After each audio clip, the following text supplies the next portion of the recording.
This is 88 Liberty Street in Wilton.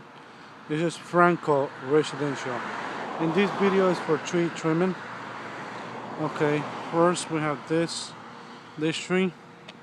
So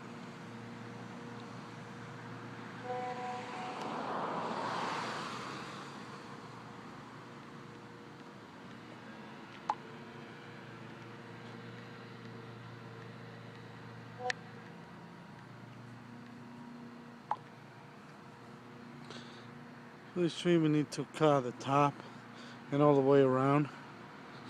Okay, this tree is like 90% dead.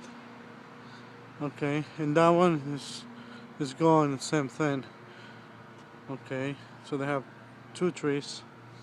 We have this tree, it's really overgrown, so we need to cut way back. Okay, it's touching the house and it's really overgrown, so they can get a lot of damage with the snow in the winter.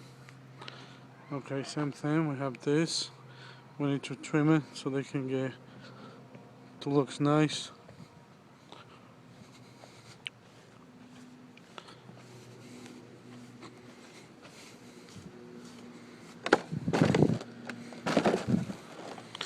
Okay, they have two trees, probably they're 40 feet tall, 45, so we can go up to 35 feet, so it means right here, and we go all the way around. So we need to cut way back because it's really overgrown and gonna start losing more grass.